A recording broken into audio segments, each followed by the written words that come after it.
Hello and welcome back to another video. I'm here to review Tool's Culling Voices from their Fear Inoculum album. This is actually not their most popular song on there, but it's definitely one of my favorites off of the album, just because what they do with it is so incredible. It's a really, really, really fun journey. So let's just dive in and I'll give you my thoughts along the way. It's a nice little fade in. Very wet sound. Ambiasonic almost.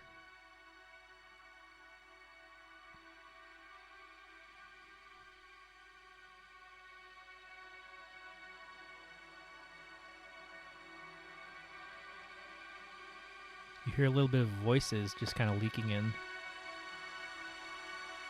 Synth strings, I'm guessing.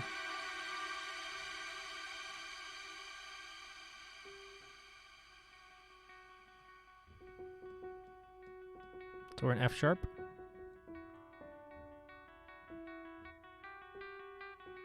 So our first initial reaction is, again, what key are we in?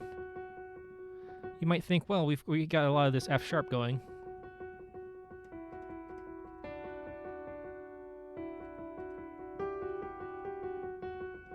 But we don't really know for sure. To be absolutely sure, we need a cadence. I don't think we'll have a cadence in this piece.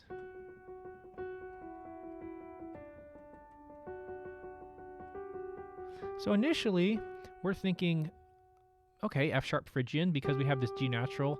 F sharp minor would normally have a G natural, so F sharp minor is to be absolutely clear.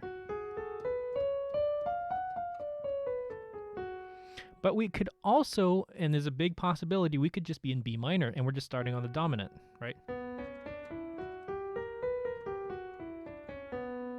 So let's listen on and then maybe that'll help us out. I love the guitar though.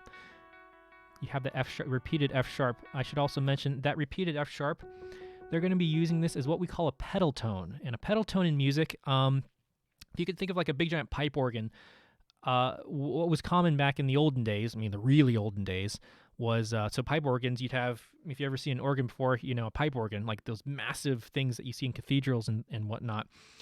You'll have the keyboards, what we call the manuals, the pianos at the top, but you also have the organist will also have a piano keyboard on his feet that he's playing as well. I mean, it just shows you how freaking godlike organists are. And to get a really big, freaking huge sound, they'll just with their feet.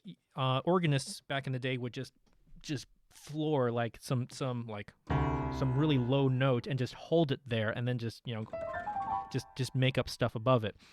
And those foot keyboards were called pedals, and that's where we call it pedal tone. So it's just when you have a drone, right? Just a bomb.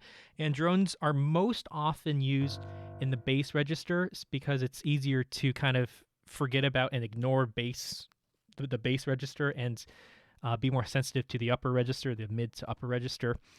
But you can still have a pedal tone up here. So that's what's just happening. It's just kind of grounding us in a tonal environment. It's just, it's basically telling our ear, hey, this is the important note we need to be listening for. So whether it's functioning as a dominant or a tonic, we don't know yet. We'll need to listen on a little bit more.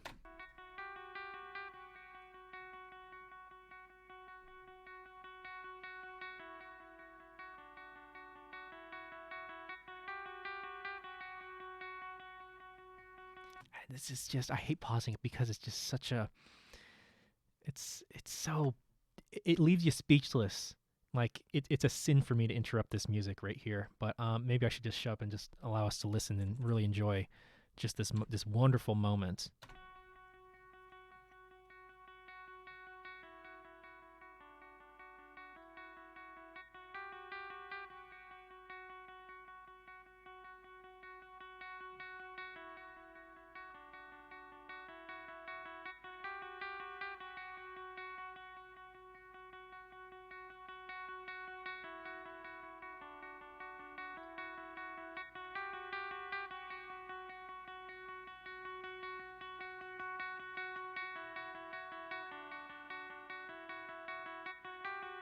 Disembodied voices deep in mine, suspicious tendencies, conversation we've never had, imagined interplay, psychopathy, don't you dare point that at me.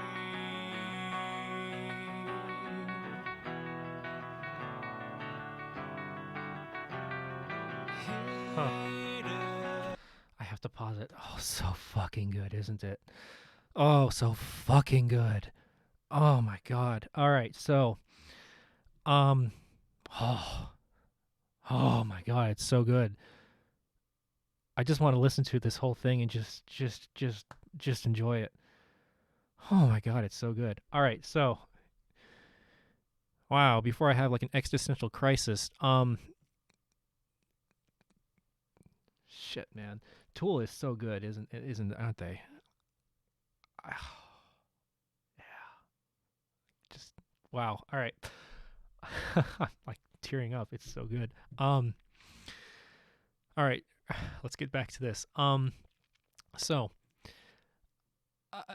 they're so beautiful. Oh. So where do we start? Okay, so I have, by the way, a very strong sensitivity to F sharp.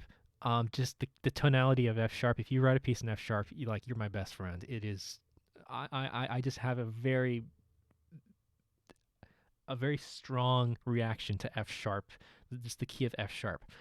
But let's get back to what key we're on. Let's get back to trying to collect my emotions here. We're doing an analysis and a review, not a. Yeah. All right. So let's get to where Maynard comes in. Where's he coming in? So really nice drawn out. Just lets us enjoy it.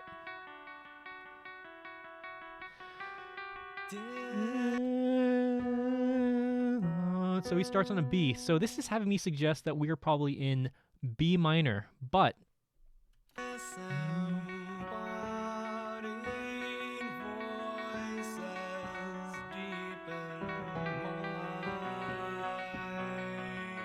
so this is really hard to know. So really, this is a challenging one. Are we really in F sharp Phrygian or are we in B minor?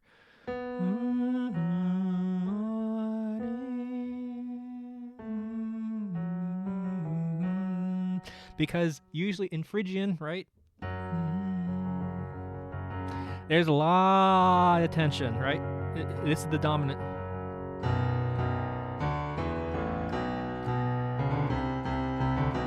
So just a little spoiler for later. We're going to go there. So we're actually sitting on a dominant chord, believe it or not. And this is why it feels so tense. It feels like something's about to happen. There's going to be a big giant resolution. And they're, again, so fucking good at this. Because they draw it out. They don't rush. They don't rush to the good stuff. They don't rush to this resolution. They just sit on it and just have it force us to suffer in anguish. But when that tonic, that B minor chord will come up in about halfway into the piece, again, it is the best experience ever. Let's just keep listening on. Let's just really enjoy this.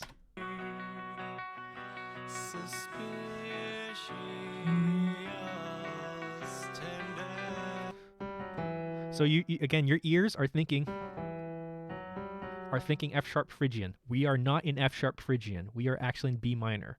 So if we start hearing it in B minor, I think we start really understanding and appreciating the song to a whole new level.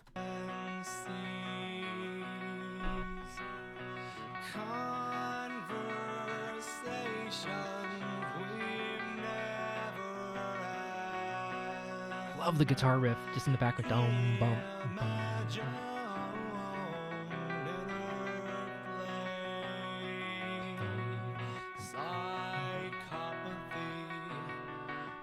you dare point that at Ah, the guitars come in. And the second one comes in.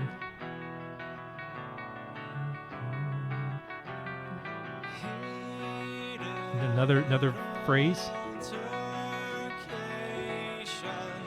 Again, still have that pedal.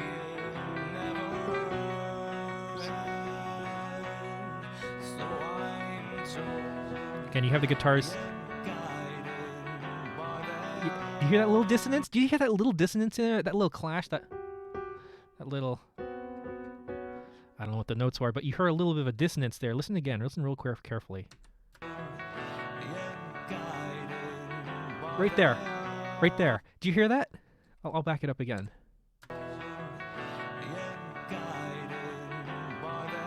Oh!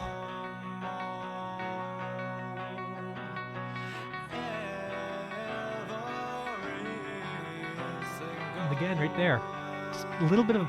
It's like a little bit of like a pinch on the wrist. It's just a little bit of it hurts so good kind of dissonance, you know? It's just that little bit of a crunch. It's that little bit of a squeeze.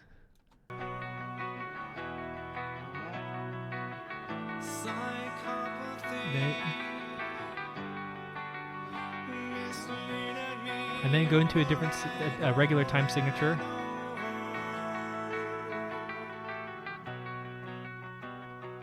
One, two, three, one, two, three, one, two, one, two, one, two, one, two, three, one, two, three, one, two, one, two. Okay, another phrase. No percussion in here at all yet.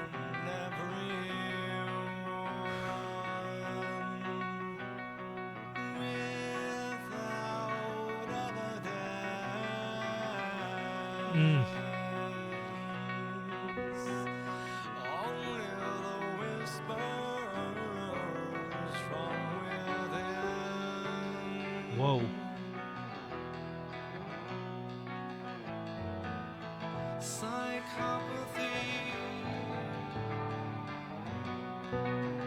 So now we're starting to hear more B and B.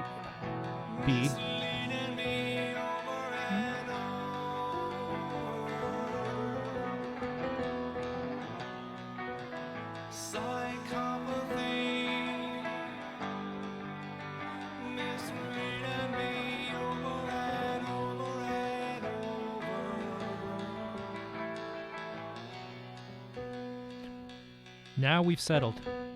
So now we finally hit a point where I think where our ears can tell us what tonality we are in. And it's a combination of B minor and B Phrygian. They're using both of them, I'd say, equally as much. And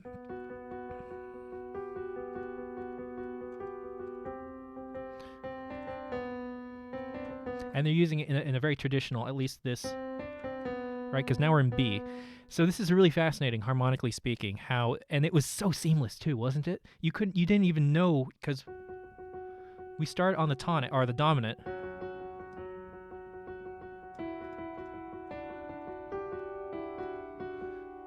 And then we end here. So there's this finality to it.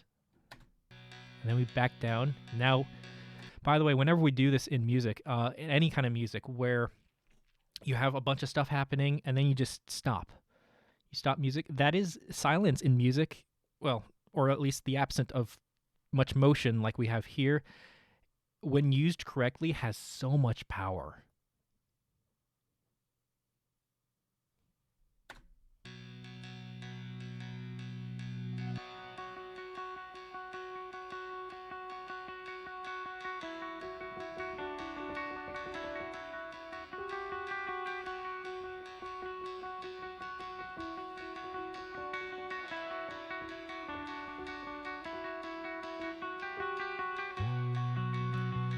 So careful, so careful. You have a sense of something's gonna happen. Something's gonna happen.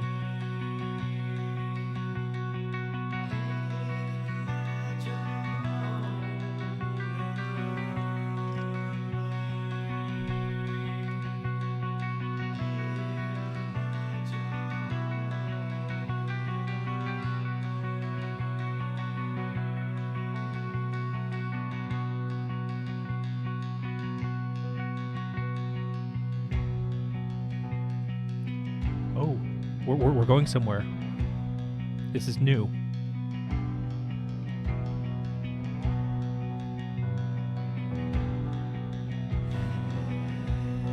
So the progression, by the way, what they're doing.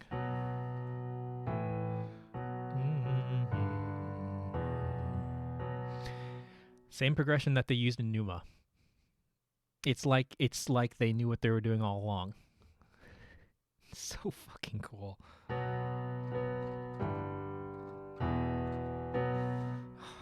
I'm what a time to be alive, isn't it?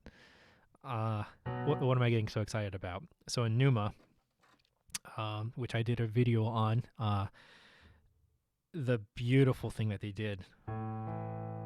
She was in D. Yeah, it was in D. So what it is in Numa,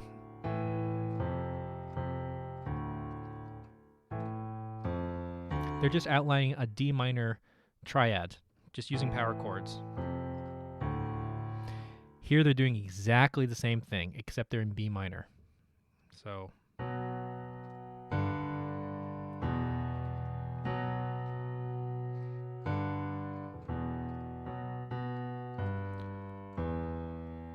it's used in a different type of context because they're outlining an E minor triad, but we're very clearly in B.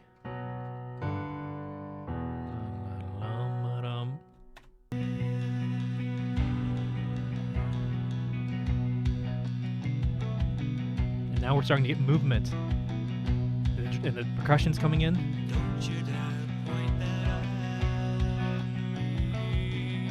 Yeah, come on. Don't you dare point that at me.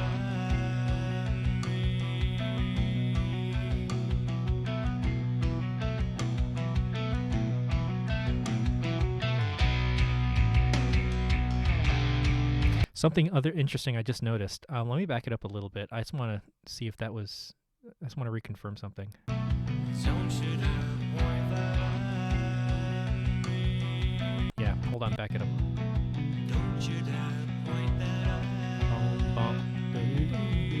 So, I don't know what the notes are, but bum.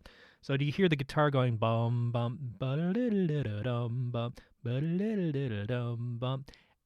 So what's really cool what they do, and this is something that happens in classical music all the time, back in a couple hundred years ago, is this technique called fragmentation. What that means is you can take if you take a motive or some melodic idea, right? So in this case, it's dum bum ba da dee da da dum bum ba da dee da dum bum. You can chop it up into smaller pieces. You get a knife and chop it up. And what they're doing is they then just take the tail da da da da da da da da da, and they just what's called sequencing it. So they fragment it and then they sequence it. They just go da da da da da da da da da. And what this does in music of the past, we're talking about classical music like the great masters, Beethoven, Mozart, Bach, those guys. They did that to build anticipation, to create what's called an accelerando, a rhythmic accelerando, and it gives you the perception that the train is moving. It's chugging along. It's chug chug chug chug chug chug chug chug chug chug chug. Though you're not changing the tempo. You're not turning up the metronome. You're just shortening the note values, and you're creating a rhythmic sense of build. And that's what's happening here as well. So let me back it up. It's a really fascinating.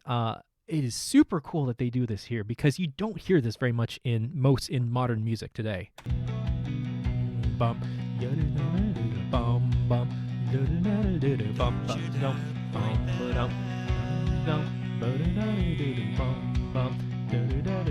so it's the motive.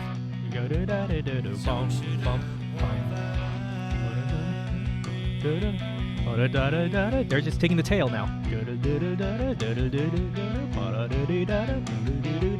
Building, getting louder, more.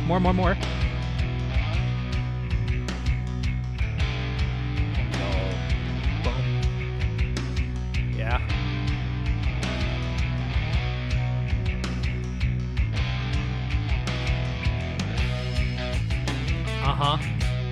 Now we get to a groove. Bum, bum,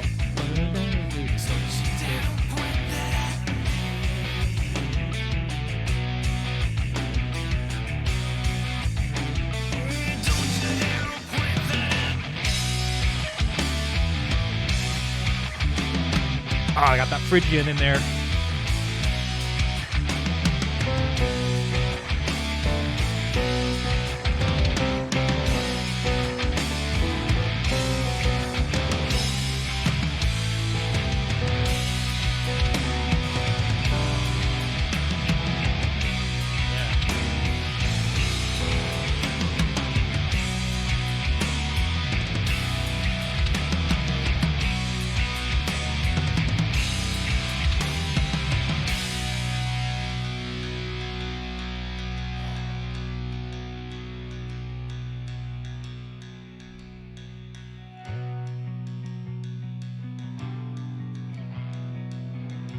Oh man, wasn't that a rush? And just like in Numa and even Fear Inoculum, these moments, these climactic moments, are earned. So, cheers to Tool. I mean, they know what they're doing. They're just so artfully done. Um, I spoke also in my Fear Inoculum video about the golden ratio. Well, I did a little bit of math, and the golden ratio in this point is going to be roughly around the 6 minute and 18-second mark here because it's a 10-minute song. So, what happens around the 6 minute and 18-second mark?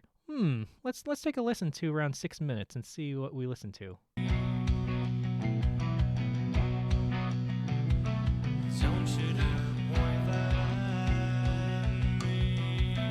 So we get the build. We get the building section at around the golden ratio mark. Isn't that clever? Isn't that clever? They knew what they were doing all along. Mind you, they didn't do this intentionally.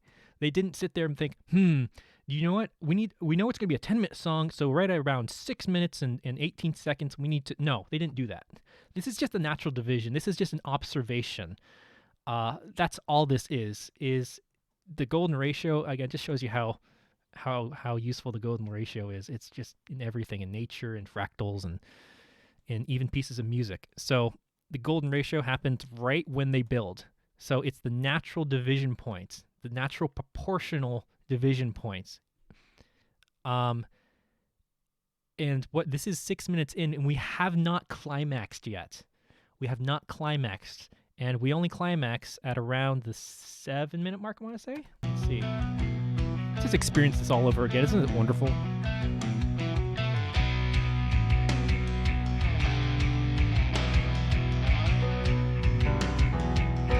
Those chords.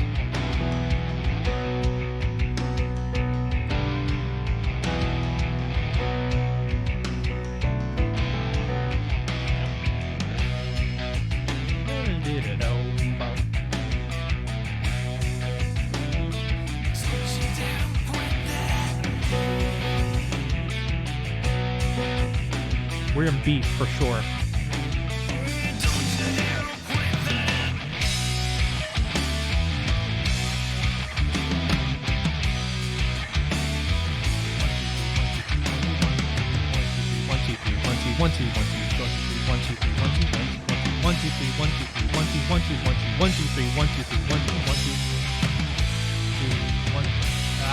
They interject something in there.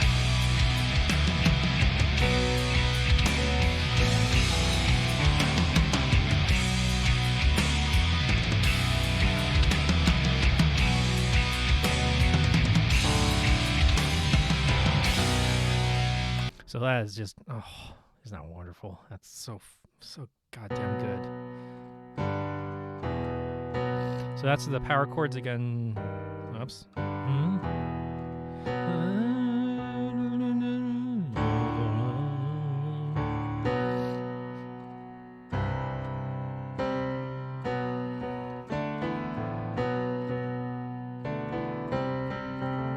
So you have that interjection of Phrygian right here, that B Phrygian, and this is truly Phrygian. This is not. This is definitely Phrygian.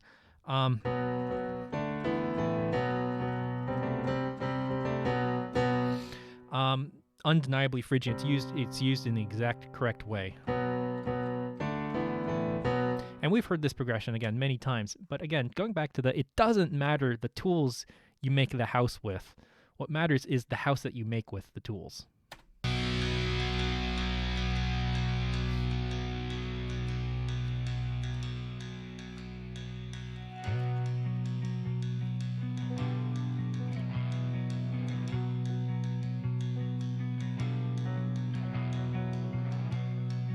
Have a little bit of that dominant again, that F sharp.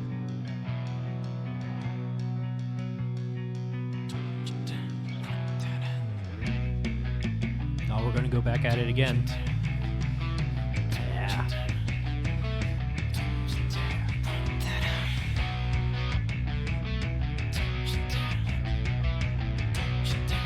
I love the gut, but by the way, never mind.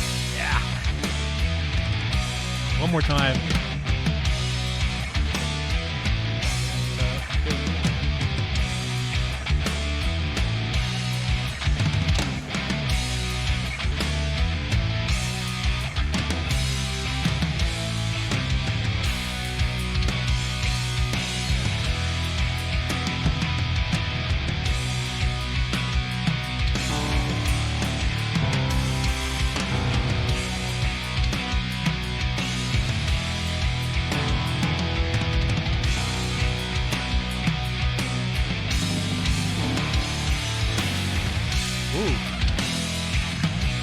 A little bit different.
Why is that the case?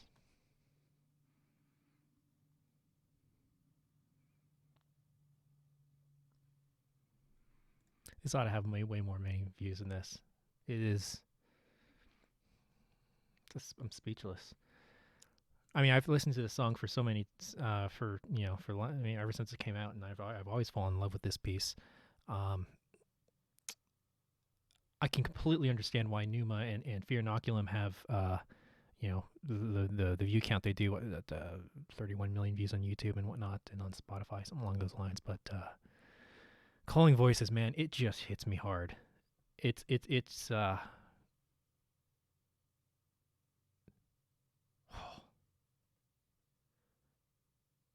so artfully done, man. So artfully done. Man,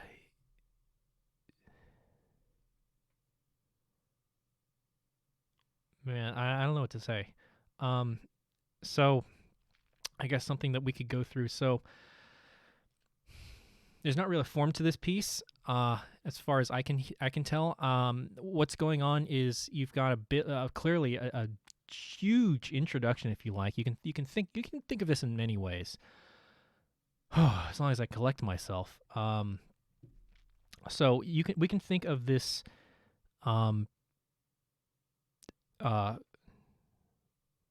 I'm still processing the whole piece. It's just an amazing work of art. All right. So, so we can think of it as a giant introduction leading So the whole introduction going all the way up until you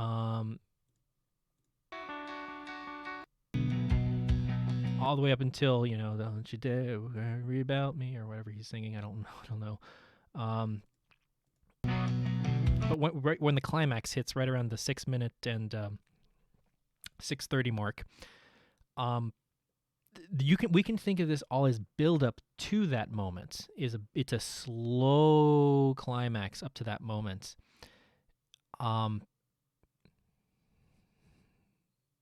So it's a nice climax all the way up to that moment, and we climax twice, and then we come back down, we taper down. And as much as I love Maynard, I think he did the absolute right thing and just let the instruments do their thing from this point on. I think it's just so. This is such a masterpiece of a song on the album, and I don't know what else to say, guys. I don't know. It is very. It's an emotional roller coaster, and it's so well deserved. The other thing I guess I can point out is at the very end, I love where they finally. So we end on B, right? We hear from the very beginning.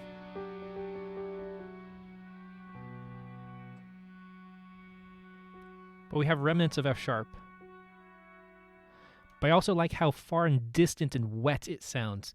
You can achieve this effect if I pull up my VST piano. If I turn down the... I wonder if I can do it. I can probably achieve this effect if you give me just a sec. I can probably do this if I go into probably an underground cave sound.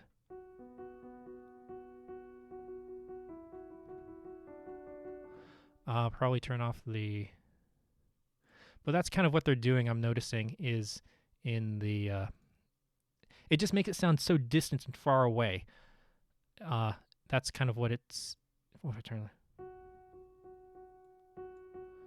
I'll have to play around with this. I don't want to spend too much time playing around with it, but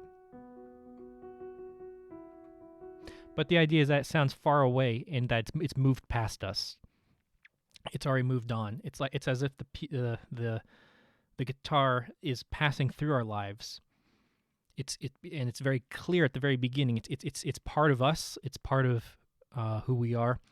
And then at the very end of the song, once we've experienced this whole piece, it's passing us by. It's leaving us. It's moving on. So,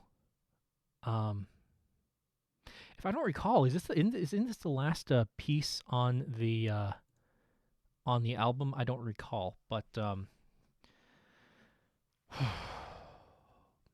yeah, this is a good one. This is a good one. I think I'll end it there. I hope this was a fun and informative,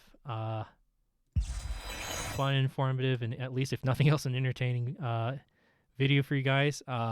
I love doing these videos, so if there's any songs you want me to listen to or react to or give my thoughts on, go ahead and leave them down in the comments. Of course, please subscribe.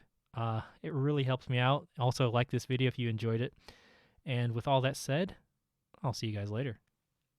Take care.